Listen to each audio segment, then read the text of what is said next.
I arrived at the decrepit hotel on a gloomy, rain-soaked night. The raindrops pounded on the roof of my car like desperate fists, as if nature itself was trying to warn me. The hotel had been my only option after my car broke down on this desolate stretch of road far from civilization. With no cell service and no other choice, I reluctantly stepped out of my car and approached the eerie building. The hotel was a relic of a bygone, its once grand faculty now faded and crumbling. The sign, bearing the name Hotel Delphia, flickered ominously in the rain. I pulled my coat tighter around me and hurried inside, hoping to find warmth and shelter from the storm. The lobby was dimly lit, the only source of light coming from a flickering chandelier that cast eerie shadows on the cracked, peeling wallpaper. An ancient desk sat at the center of the room, and behind it, an old man with weary eyes and a crooked smile. He looked up as I entered, his gaze lingering on me for a moment too long. "Welcome to Hotel Delphia," he croaked, his voice like dry leaves rustling in the wind. "You're our only guest tonight." The word sent a shiver down my spine, but I chalked it up to my unease. After all, it wasn't unusual for an old hotel to be empty on a night like this. I checked in, and he handed me an antique key, its surface worn from years of use. He told me that my room was on the 3rd floor, at the end of the hall. The narrow, creaking staircase seemed to stretch on forever as I ascended to the 3rd floor. The hallway was dimly lit, the wallpaper peeling even worse than in the lobby. I couldn't shake the feeling that I was being watched as I walked to my room. Each step echoed in the silence, making me acutely aware of my solitude. I reached room 333, the door painted a faded shade of blue. I inserted the key into the rusty lock, and the door creaked open, revealing a room that was just as eerie as the rest of the hotel. The furniture was old and musty, covered in dust covers that looked like they hadn't been removed in years. The bedspread was a faded floral pattern, and the air smelled damp and musty. I tried to shake off my unease and went about unpacking my meager belongings. As I settled in, I noticed a framed photograph on the nightstand. It was a black and white picture of a family from a bygone era. The faces twisted in a grimace that sent a chill down my spine. I quickly turned it face down, not wanting to stare at those haunting expressions any longer. I was exhausted from the long day and decided to take a shower before bed. The bathroom was just as unsettling as the rest of the room. The tiles were cracked, and the mirror was streaked with age. As I turned on the water, I couldn't help but feel like I was being watched. I glanced over my shoulder, but there was nothing there. Just my imagination, I told myself. The warm water was a welcome relief, and I closed my eyes, trying to forget about the strangeness of the hotel. But then I heard it. A soft, whispering voice that seemed to come from all around me. I couldn't make out the words, but the tone was pleading, desperate. I leaped out of the shower, my heart pounding in my chest. I grabbed a towel and quickly dried off, my hands trembling. As I wrapped the towel around me, the whispering continued, growing louder and more insistent.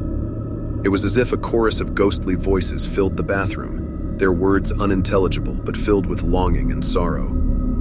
Terrified, I burst out of the bathroom and scanned the room, looking for the source of the voices.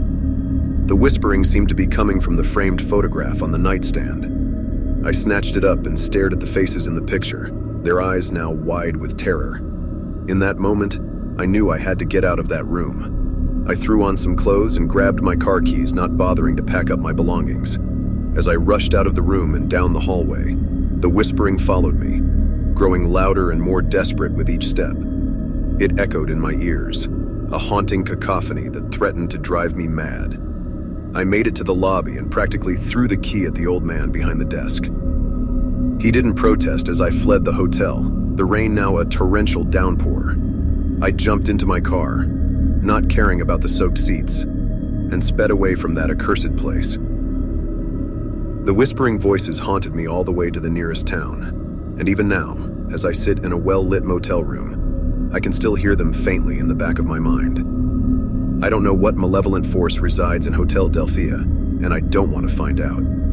So, if you ever find yourself on a desolate road in the middle of a storm, and the only shelter you can find is a decrepit hotel with a flickering sign. Do yourself a favor and keep driving. There are some places in this world that are best left abandoned, their secrets buried with the past, and Hotel Delphia is one of them.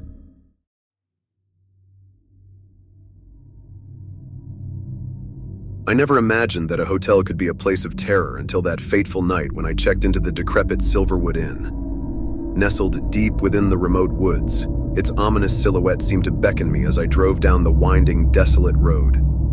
The darkness of the forest swallowed me, and a chill ran down my spine as I realized that the only source of light for miles around was the eerie glow of the inn's neon sign.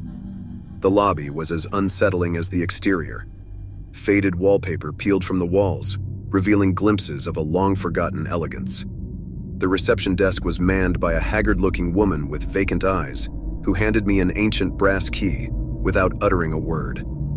As I made my way to my room, the floorboards creaked beneath me, and the air grew oppressively cold. Room 237 was tucked away at the end of a long, dimly lit corridor.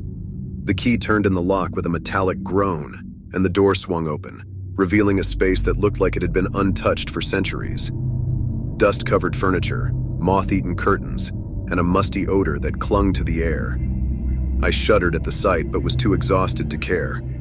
I just wanted a bed for the night. Night descended quickly, and I found myself tossing and turning in the uncomfortable bed.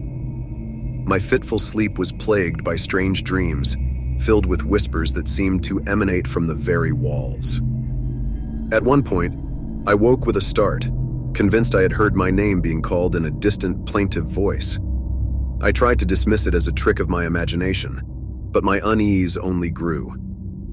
Unable to sleep, I decided to explore the inn to distract myself from the mounting dread.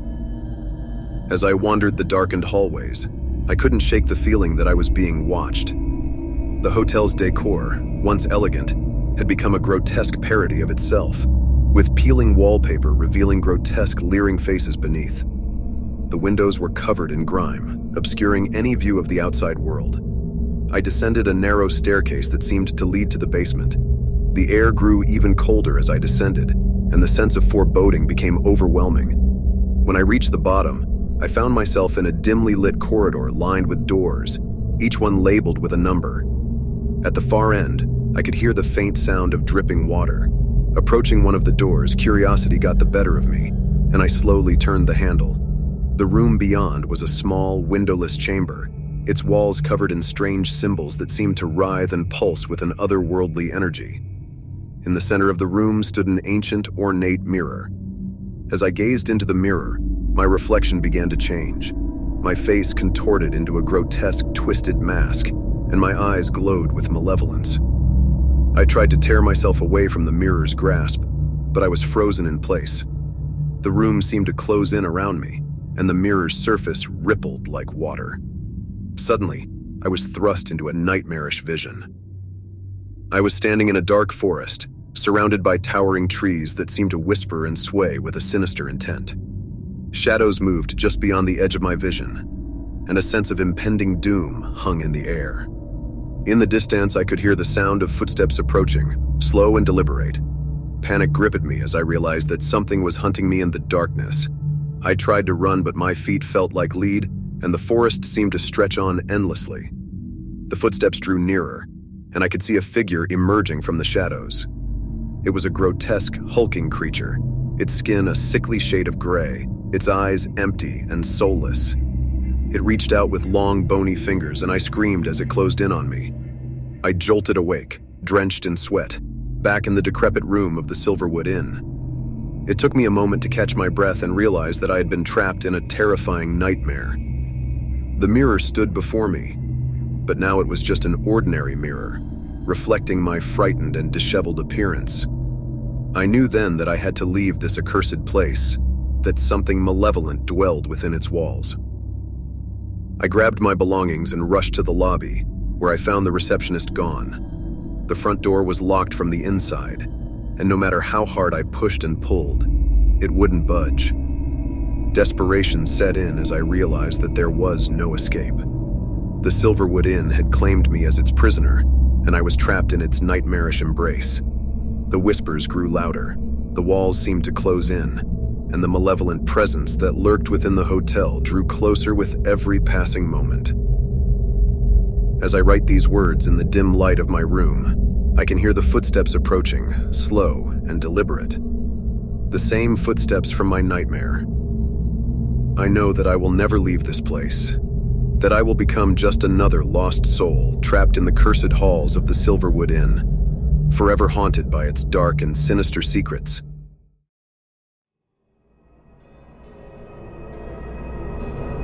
The moon hung low in the ink-black sky, casting eerie shadows through the cracked windows of the decrepit hotel room. I had checked in a few hours ago, exhausted from the long drive through the desolate countryside. The motel had a sinister charm about it, nestled in the heart of nowhere, its neon sign flickering like a dying heartbeat. As I unpacked my meager belongings, a sense of unease settled over me. The room felt cold, and no matter how high I turned the thermostat, the chill persisted. The ancient wallpaper peeled away from the walls, revealing faded floral patterns and a history of neglect. My phone had no signal, and there was a strange static on the TV that only added to the unsettling atmosphere. The bed, with its lumpy mattress, looked inviting, and my exhaustion was overwhelming. Despite the growing sense of foreboding, I slipped under the covers and closed my eyes, hoping to find solace in sleep. I was jolted awake by a sound, a soft whisper that seemed to come from nowhere and everywhere at once. My heart pounded in my chest as I scanned the room, searching for the source of the disturbance. The shadows danced in the corners, and the wind outside howled like a wounded animal. Gathering my courage, I swung my legs out of bed and tiptoed toward the door. My hand trembled as I reached for the door knob. With a deep breath, I flung the door open, expecting to find nothing but an empty hallway. But what I saw froze my blood. A figure stood at the end of the hallway, bathed in the eerie glow of a flickering overhead light. Its back was turned to me, and it wore a tattered, blood-soaked gown. A chill raced down my spine as I called out, "Who are you?" The figure didn't respond. Instead, it began to move, a slow, deliberate shuffle that sent a shiver through my body. I took a step backward, my heart pounding in my chest, but my feet felt rooted to the spot. I had to know who this person was, why they were here. As I watched, the figure reached the end of the hallway and turned toward me. My breath caught in my throat, and I stumbled backward into my room. The face that stared back at me was grotesque, a mask of rotting flesh and empty, hollow eyes. It let out a guttural moan, and I realized with horror that this thing was not human. Without thinking, I slammed the door shut and locked it. My mind raced as I fumbled for my phone, desperate for any sign of a signal. But there was nothing, just the same static that had plagued the TV. I was trapped in this nightmare, alone and defenseless. I could hear the thing outside my door now, scratching and clawing at the wood. Its unearthly moans filled the air, and I knew I had to escape. I grabbed my keys and dashed for the window, flinging it open and praying that I could make the jump to safety. As I climbed out onto the narrow ledge, I realized I was on the second floor. Panic coursed through me as I looked down at the unforgiving pavement below. There was no way I could survive the fall. But staying in that room with that abomination was not an option. I inched my way along the ledge, my heart in my throat, praying that I wouldn't slip and fall to my death. The wind whipped around me, threatening to knock me off balance, and the creature's relentless scratching echoed in my ears. Finally, I reached the end of the building, and with a surge of adrenaline-fueled strength, I swung myself onto the fire escape. I descended the rusty stairs as quickly as I could, not daring to look back. The ground seemed to rush up to meet me, and I stumbled onto the gravel below, bruised and battered but alive. I didn't stop running until I reached the nearest town, where I finally found help and a place to stay. When I told the locals about the hotel, they exchanged knowing glances and whispered about its dark history. It had been abandoned for decades, they said, haunted by the vengeful spirit of a woman who had been murdered there long ago. I never went back to that hotel, and I never wanted to. The memory of that night still haunts my dreams, and I can still hear the whispers of that thing in the darkness. It serves as a constant reminder that some places are best left abandoned, and some horrors are better left undisturbed.